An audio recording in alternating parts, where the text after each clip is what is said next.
Здравейте, радвам се, че сте тук. Тук при нас е Сушил Пенути от издателство Ели Пъблишинг. Може би част от вас са били на нашия Ели Дей през юни месец тази година. Беше много готино събитие, много интересно. Сушил беше презентатор и се получи страхотен workshop, страхотна лекция и беше много интересно и приятно и полезно. И сега ще дам думата на Сушил. Hi, Sushil. I'm giving you Hello. credit.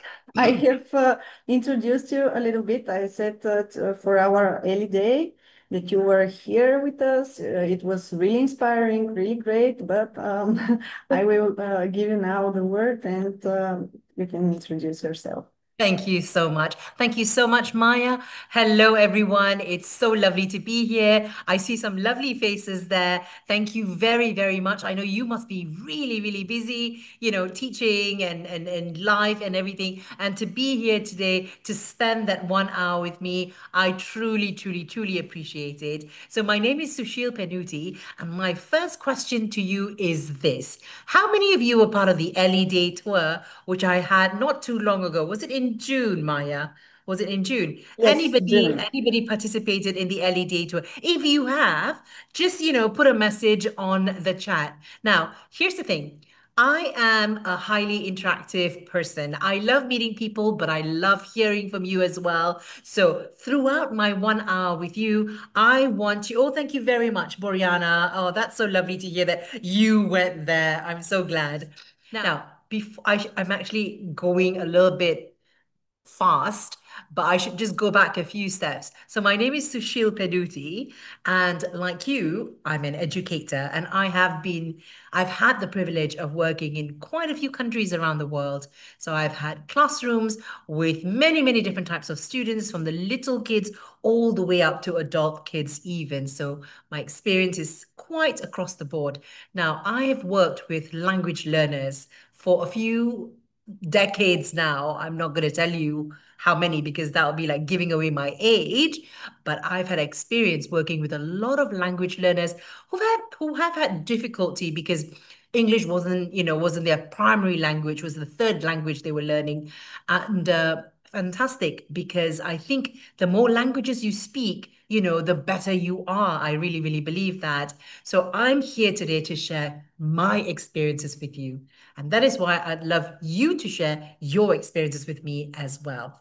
What I'm going to do first, ladies and gentlemen, I'm going to share my presentation. So, what are we talking about? Now, I know school has started, but it's always nice to get new ideas, new strategies that you can use throughout your school year. Things that are going to work in your classroom. You might have a difficult classroom, you might have an easy classroom, but you always face challenges. And how can you overcome these challenges? That's what we're going to be talking about today. How do you kick off the new school year? Now, a new school year for you, for your kids, for everyone, even parents, it's going to bring about a little mix of excitement, of nerves. Children could be nervous, parents could be nervous as well, and a lot of possibility. Now, doesn't that? It's a fresh start for our students, but also for us as teachers. We all know that the first few days of school are crucial. So you have probably done many, many things already that first month and those first weeks.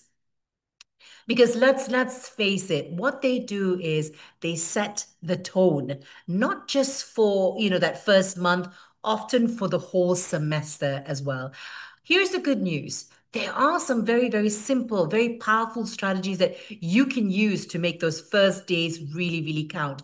And if you haven't used these strategies, it's not too late. You can still do it. You can still come up with fresh ideas. You can still come up with things that you can do, implement, integrate in your classroom just to make it a little bit fun. And that's why I am here. I would love to share some ideas. And these ideas have been tested by me, yours truly. They're practical, they are classroom tested, and more importantly, they are human ideas. Because, I love teachers and I think that our jobs are really, really important. And teaching is all about connection. I think you would agree with me on that one.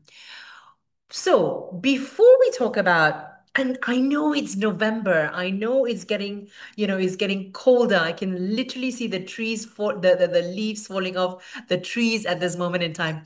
I always love stories from people. So I want you to tell me what you did, just before the school started, your holidays. Now, here's the thing.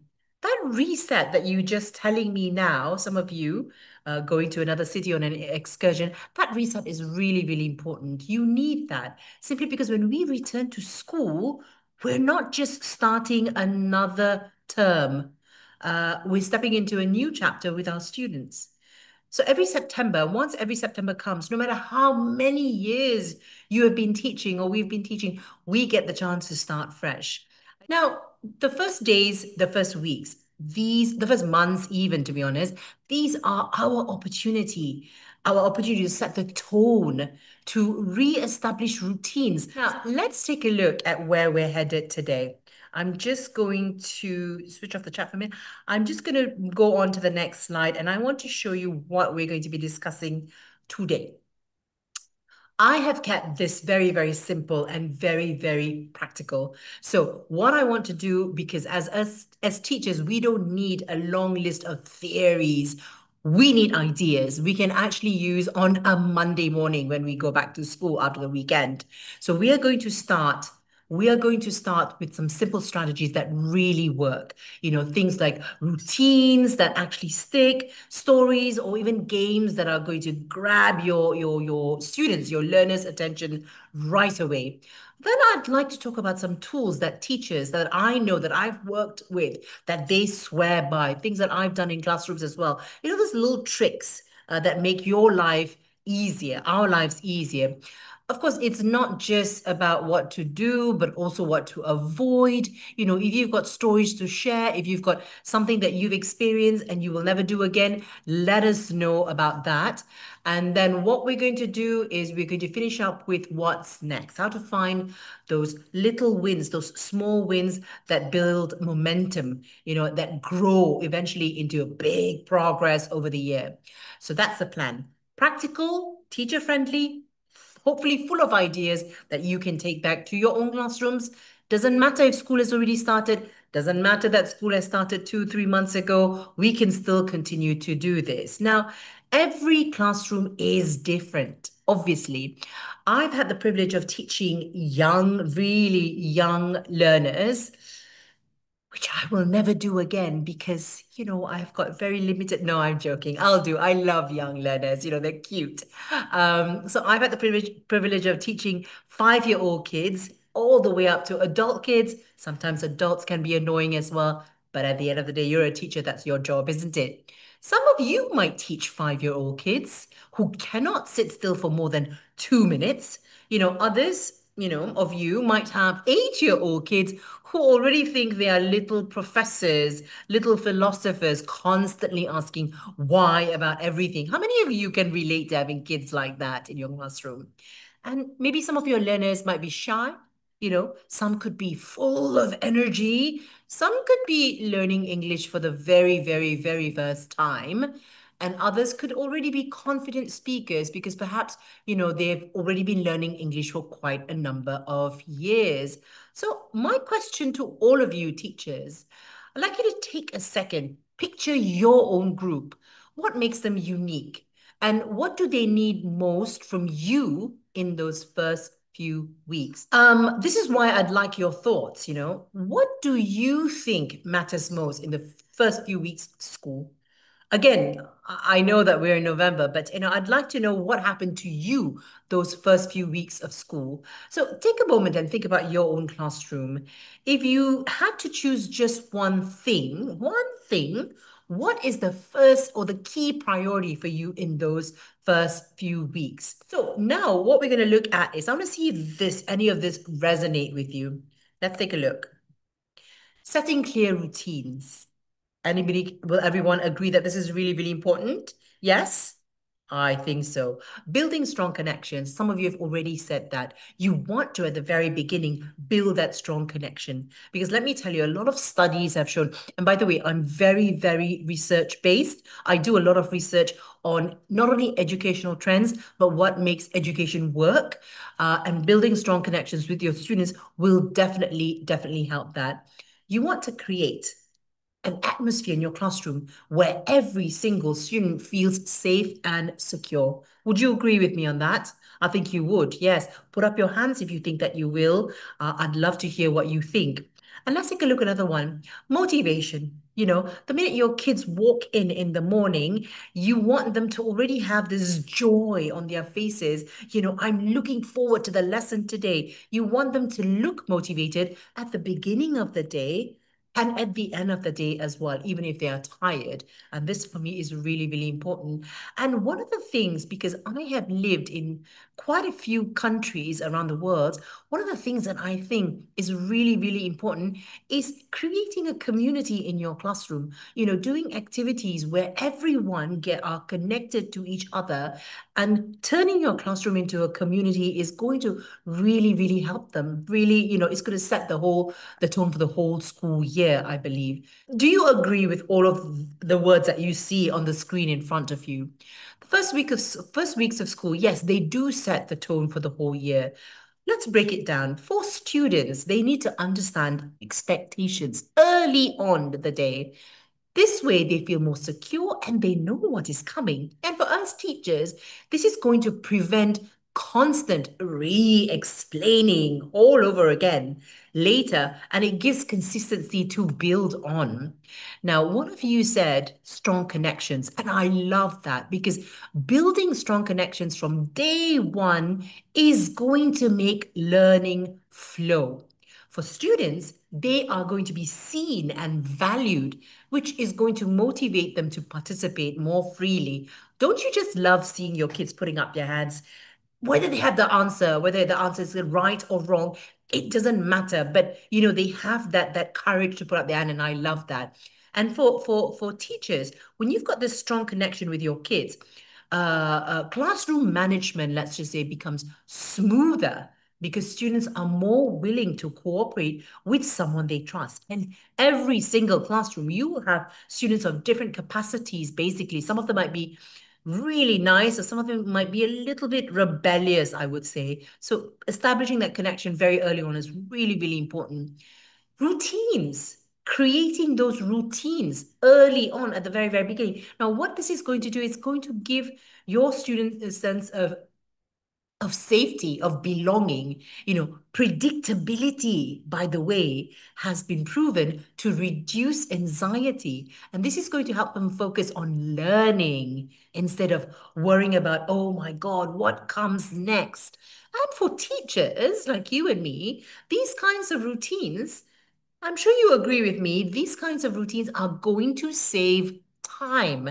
It is going to reduce stress, and teaching can be pretty, pretty stressful. It's also going to free up that mental energy, that all of us are constantly, using to actually teach instead of managing chaos all day long. So the start of the school term is going to shape your students' confidence to take risks and grow. My sons, we've lived in so many countries all around the world, and my sons were very fortunate to be able to do the International Baccalaureate. Fortunate and unfortunate because it's probably one of the toughest programs, school programs for me in the world, and I did A levels. Now, one of the one of the crux of this program is they teach their kids to be risk takers, to take risks, because they believe that if you take risks, you will grow. So for students, they're more likely to raise their hand to try out English and learn from mistakes without fear, without embarrassment. And for us teachers, at the start of the term, it is going to encourage a culture of experimentation. And you are going to make your lessons more dynamic and Very, very interactive. And finally, turning your classroom into a community. I love that. I want that. I want that every single day of the week, of the month, of the year for my students.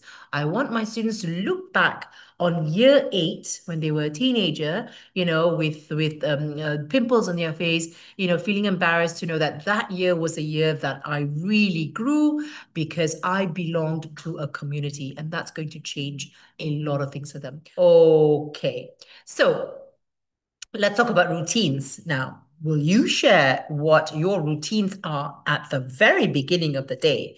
For example, how do you greet your children as they walk in your classroom? What do you say to them? All of these little things, they are important. They set the day, they set the mood for the day, you see.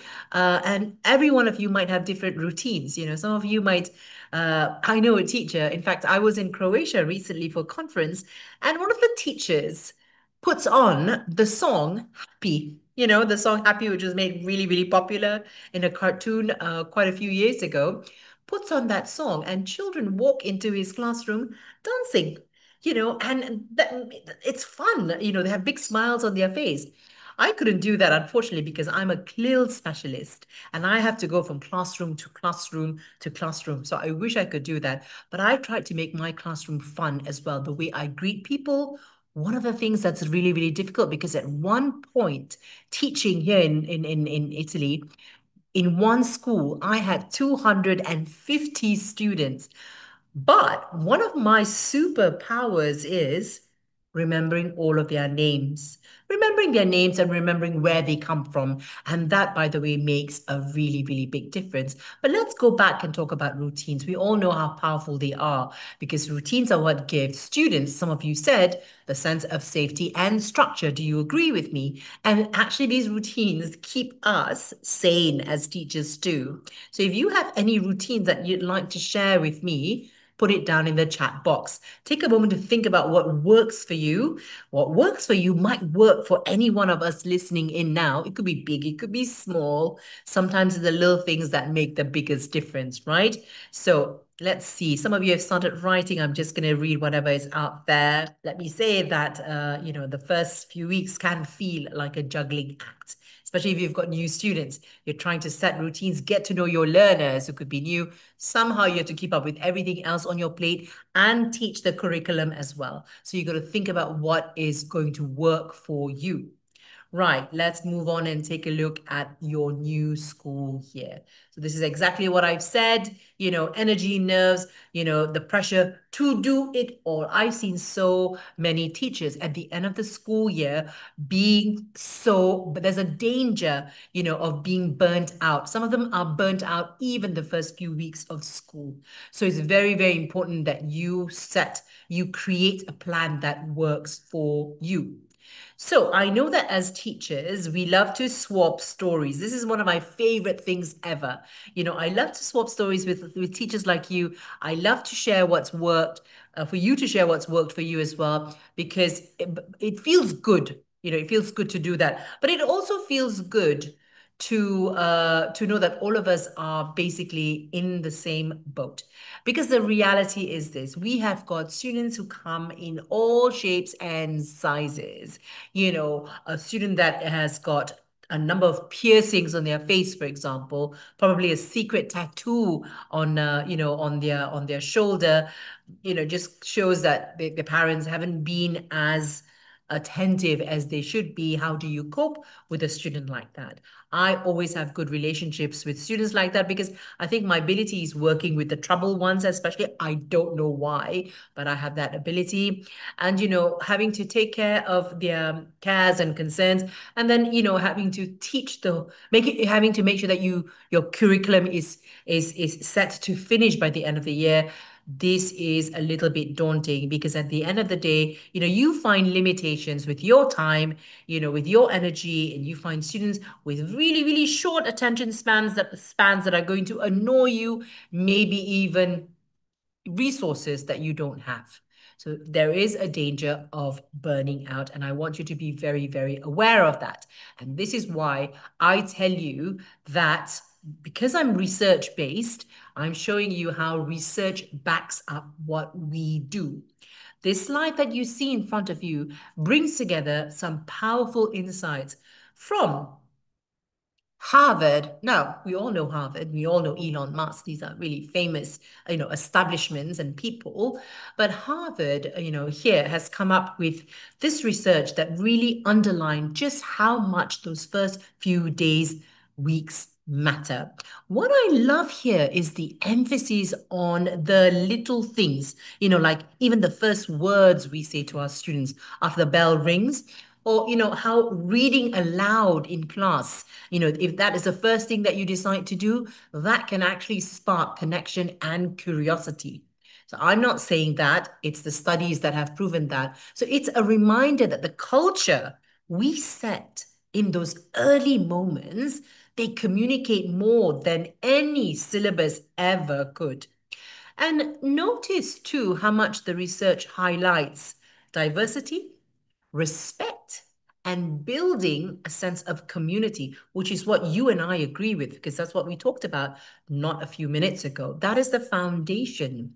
Because once students, they feel seen, or they feel cared for, and they feel that they're part of something bigger, they are ready to learn. And looking at this research in front of you, teachers, I'd like to ask you which part, which section speaks to you the most? Is it the importance of first words, or is it building community, or is it celebrating diversity, or maybe simply the power of reading aloud to your class at the beginning? So if you think any one of this matters to you, put a thumbs up, or just tell me, what's the one idea here you'd want to carry into your classroom this year. It's not too late, by the way. And if you've got other ideas that you'd like to share, oh, I would love to hear them as well. So let's break it down. Okay, let's break it down. Starting the school year off right isn't about doing everything at once. I mean, we're not superhumans, We might have some superpowers, but we're not superhumans. It's just about focusing on the right steps at the right time. Let's break it down into three parts. I love breaking things down. We can understand things better. What we do before school starts, what we focus on in those first crucial weeks, and then, of course, the strategies that keep us and our students going strong all year round. These are key. These are key breakdowns.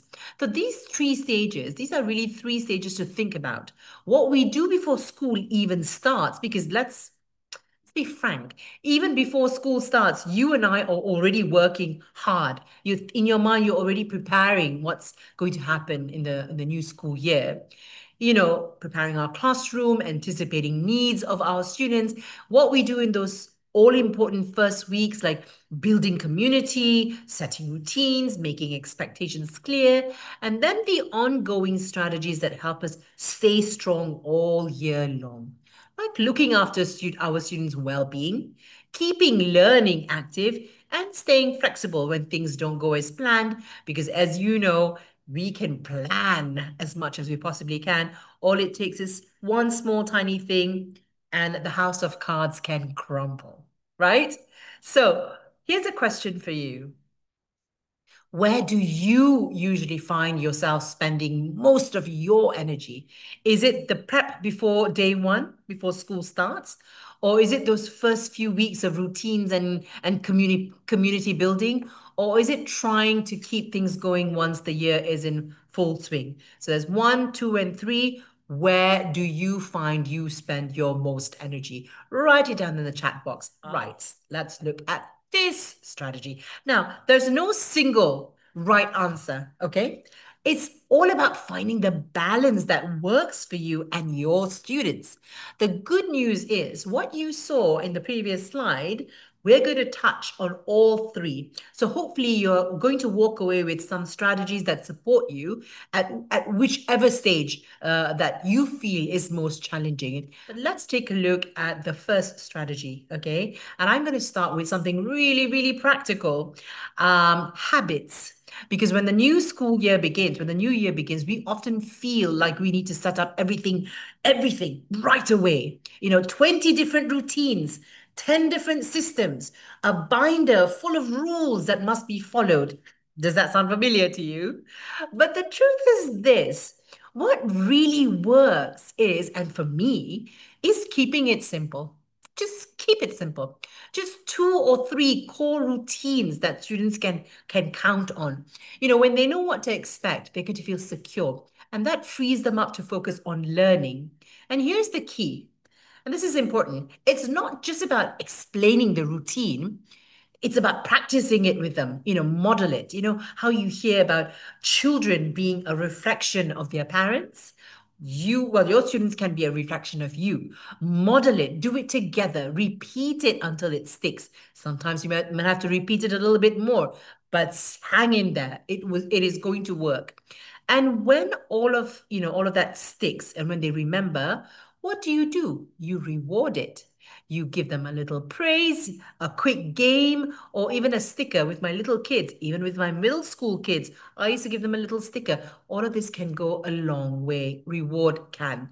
This is what we call positive reinforcement because, hey, positive reinforcement beats punishment every single time. Now, is there a routine that you practice in your classroom? Maybe you want to share them with everyone in this group. I would love to hear what you do. It could be how you start the lesson. How do you get your students' attention, for example? Or how do you wrap things up when your class finishes? If you want, write it down in the chat. I'd love to see what you have to say. Sometimes it's the small, consistent habits that really make the biggest difference. And I would love to hear your ideas, right? Because honestly, there is no single perfect routine, but when it's clear, when it's consistent, when it's practiced, it becomes a part of the classroom culture, and that's what makes it worse. Right, let's go on to the next slide and see what else I can share. Oh, these are great. Now, these are great. I had a thought about it and I wrote down whatever I've experienced, and I tell you what, this has worked. I have seen teachers use this again and again with great success. They're very, very simple. They do not require tons of preparation, and the beauty is they actually work. And the first one is 3 questions of the day. Every lesson begins with the same 3 quick question. You could decide what kind of questions you want. I'll just put a few examples there. Something stupidly simple like what's the date? Why not? Okay, let's see if they remember. Teenagers, especially, are so grumpy in the morning. You know, things like "How are you today?" Ooh, that's going to open up a can of worms if you are confronted with a grumpy teenager. Now, get your students to rotate in answering, and over time, it becomes a predictable. It can become a very calming start because they're going to be listening to their classmates as well. And you will see that one day everyone is sitting in silence, waiting for this game to be played because they want to hear the answers that are going to come out. Now, why this works? First of all, you don't need to prepare at all. You can decide the questions on your own. It also gives every student a chance to speak across the week. By the way, one of the language skills is speaking in English. So you're going to get them to communicate in English, and I think it's really, really important. And this is going to create a very predictable, a very calming start so students know what to expect. The other one here is a partner chat routine. Just 2 minutes at the start of class.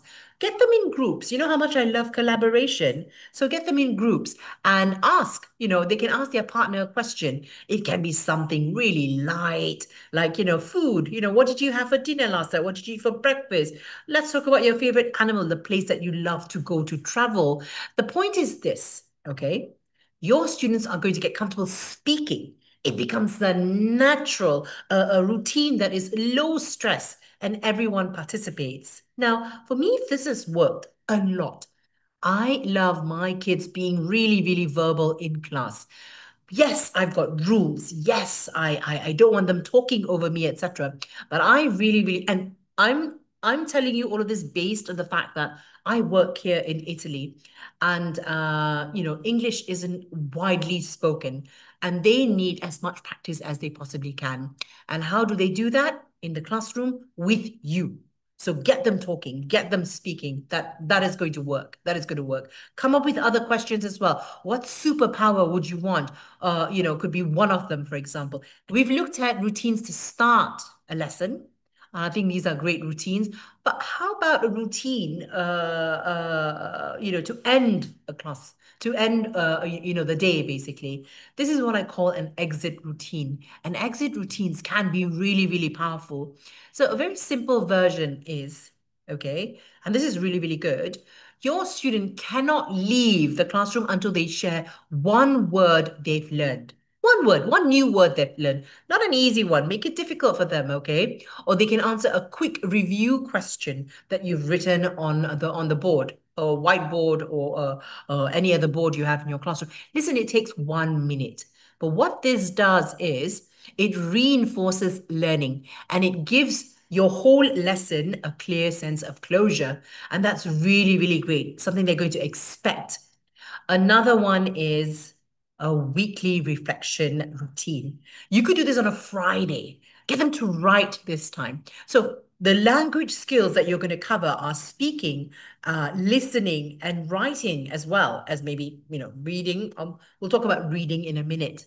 So give them 5 minutes. Write. What's the one thing I learned this week? What is the one thing I want to improve on? Knowing what I know now. You can collect, they can write it down on those, those sticky note thingies, that yellow, pink ones that you can stick on the wall. Get them to write on those, collect all of them, and put it on the wall, for example, or even use journals, or even a quick pair chat with a friend, with a classmate. Why it works is very, very simple. It builds a lot of self-awareness. It's going to help students actually see their own progress over time. Let's talk about the second strategy now. Using stories. How many of you love reading? How many of you think your kids don't read enough? All of us teachers have this problem. The reading culture that is practically non-existent these days with social media. Most kids love to what they call doom scroll. They take their phone and they're constantly scrolling up and down. That's what they love to do rather than reading. So how do you build a reading culture? You integrate that into your routines at the start of the day or at the end of the day. So you use stories as a hook. Now, this isn't just about making lessons fun. There's a solid reasoning behind this, by the way. Cognitive science, again, very research based, cognitive science has shown that our brains are actually wired for stories. We remember narratives far better than isolated facts. And because stories connect information to emotions, to context, and to imagination, we remember even more. We can retain that information even more. That is why you and I can recall a childhood story that we have read decades ago. I mean, I remember all of them. But if you ask me, to buy something from the supermarket tonight, I'm probably going to forget it. It's easy to do that. Stories are the most powerful tools we have as teachers because they create emotional connections. They create a lot of, or spark a lot of curiosity, and they can make information stick. So it's really, really important. And I want you to think about it because students may forget a list of grammar rules, but they'll remember the character who got lost in the forest, or even a diary entry of a teenager going through something that they can relate to. A short story, just 2 or 3 minutes a day, can absolutely change the energy in the room. And you could get them to take turns reading. So, not only that, because, empathy is something that can it be thought, empathy? I don't know, but stories can help build empathy as well as community. And when students hear about different lives and different experiences, it could be Oliver Twist. We all know the story of Oliver Twist in Victorian London, or even this book here you see on the right, Juanita, with an alpaca in Peru. It's a real life story. Juanita exists and she has got an alpaca. It's a lovely story. They're not just learning vocabulary. What they're doing is they're learning to see the world through someone else's eyes. So that creates a sense of connection. And that sense of connection is powerful at the start of the year when all of us are trying to build trust and curiosity in the classroom. So how do we use this as a strategy, not just an activity? Very, very easy. I'm going to tell you how to do it in a few simple ways. You want to start small. This is not a full lesson. You don't have to make it into a full lesson. 2 or 3 minutes at the beginning of the class. Read a page from one of these books, that you have in your classroom, or an Ellie reader, because, this company that I work for, they create amazing graded readers. I love them. Read a page, read 2 pages. This can become a calming routine. And I want you to know that students, once a routine has been set, they look forward to experiencing that routine every single time they enter the classroom. So, start small, read a little bit, like Dear Diary, for example, will give learners a relatable teenage voice. So some of you said that your kids are teenagers. You could read from that book. Treasure Island is a great book. I love Treasure Island. It's going to offer your students adventure, and this is going to grab their attention instantly. Make it personal. Share a short story from your own life. Now, I'm a bit of I'd like to say anomaly, but I'm not. But I teach in schools here in Italy, and they have never seen someone who looks like me at all. And their first question is, Sushil, where are you from? What languages do you speak? Who is your husband? Why are you here? So you can do that as well. Share a short story from if you want, or even a funny mistake you have made as a student, or a small success that has kept you going. When students see you as human and not as Mrs. Penuti, the teacher, they're going to open up more easily. You could also turn stories interactive. Use storytelling games. Give each student a card, create something, and they have to add one sentence to a class story. Can be as creative as you want. It's playful. It's going to lower stress, and it's going to get everyone speaking, even the shy ones who sit at the back of the classroom, not wanting to look up at you. And this is why stories are such an effective strategy. They are. They are memorable, they're human, they make learning stick. And when they're used regularly, they create a classroom culture where you will find your kids are curious, and communication comes naturally. This is an example of what you can do here. I'm not going to go through this because I see that, we've got just, maybe 10-15 minutes more. So I'm just gonna put these pages up here. You can see, how there are many components of the book, like comparing cultures, for example, what animals are typical in your country, which food, this kind of text can become personal and interactive. You can also create mini speaking tasks. So you can either have 2-3 minutes, you can create a lesson out of it as well. You decide what you want to do. Pair them up, make them ask and answer questions. Where did Juanita live? Where is Peru? What did she wear? That sort of a thing. So this is going to get them really relax at the beginning of the day. You want them to write. There's an activity page in there. You can actually get them to write or give them a short project. Students could create a postcard about their own town or culture, that sort of a thing. Why does this work? It's more than just reading. It's more than just reading. It is more than just a routine that you're implementing. It is going to integrate multiple skills, all those language skills.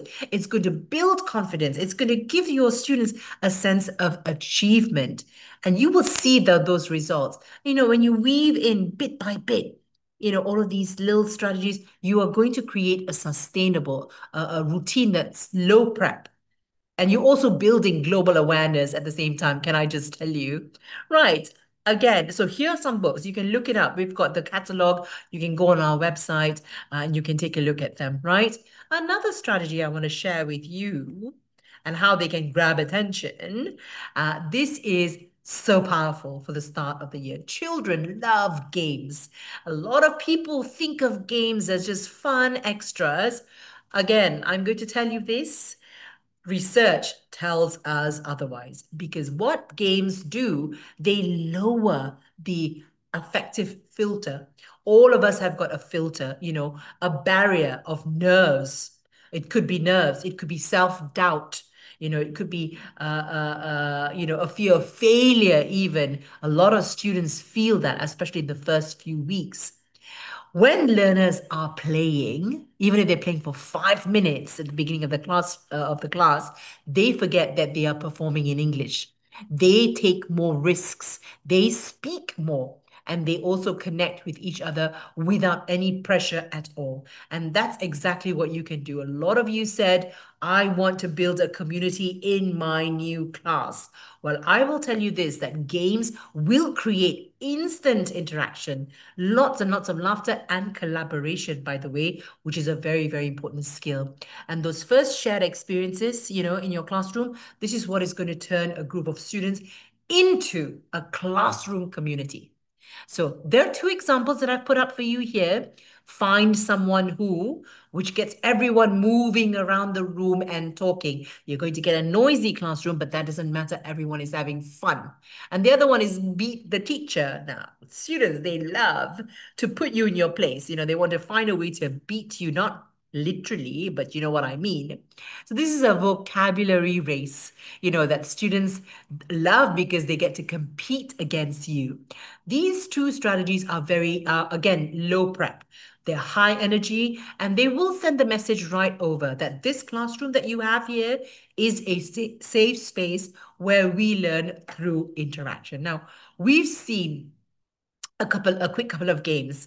Uh, they work, especially in the first few weeks of school. One of you talked about an icebreaker. Games, they do break the ice because they take away those first few weeks of nerves, those nervous feelings for both students and teachers as well. And they are going to create little routines that, your student is going to absolutely look forward to. That moment when they come to you and they go, can we play it again? And you very, very nicely have to say, no, we have to start the lesson now. But they're going to look forward to it every single day. For me, as a teacher, games have been a lifesaver.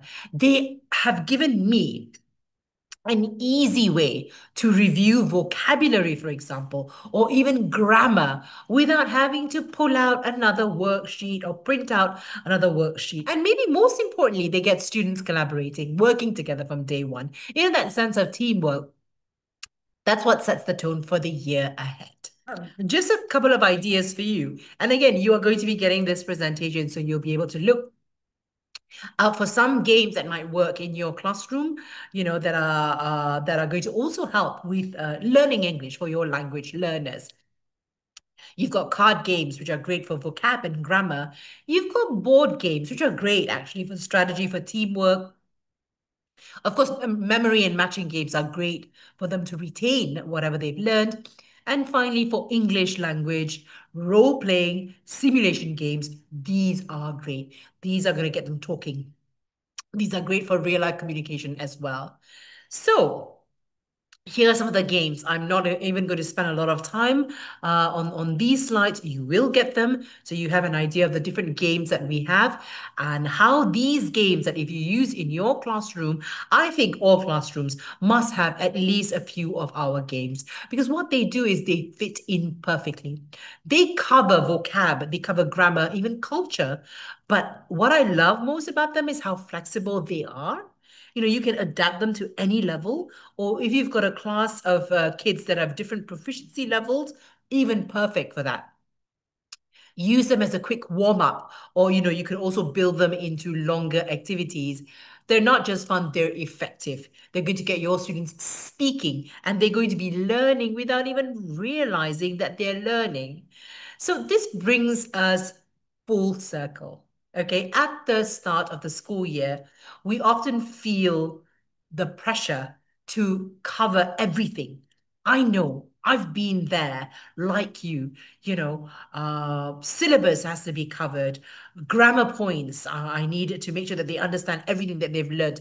Worksheets, I need to print them out and I need to distribute them. They need to be filled up. I need to mark them and give them back. But the truth is, worksheets. Now, our students don't remember worksheets, they remember moments.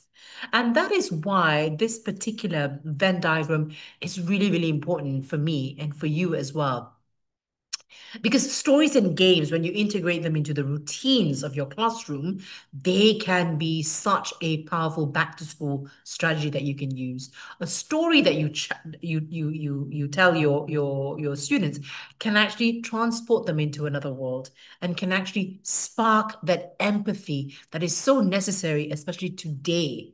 A game that you implement in your classroom can break down nerves. Kids can get nervous for no reason at all and can get them laughing, collaborating, and using English without fear. So if all of us want to set the right tone for the year, it's not just about coverage, ladies and gentlemen, teachers. No, it's about connection. Readers and games, they give us both. They allow us to teach language while also building community, building joy and confidence from day one. So, as you head back to your classrooms, I want you to remember this. Your students may not recall every single worksheet that you hand out, but they will remember the story that you read together, even if it was 2, 3 minutes a day as a warm up or as an icebreaker or as a routine that you set from the beginning of the school year. They will remember all of the games that you played, even if it was for 5 minutes, because they've laughed so much playing it. And the feeling that your classroom is a place where they actually belonged. And therefore, as we wrap up, I want to circle back to the big idea.